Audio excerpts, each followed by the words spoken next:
Ok, vamos a quitar ahora esta parte. Estamos a esta milimétrica.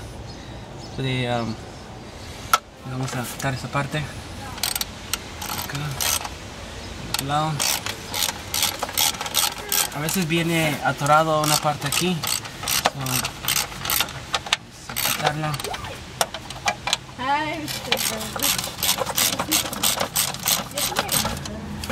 Listo.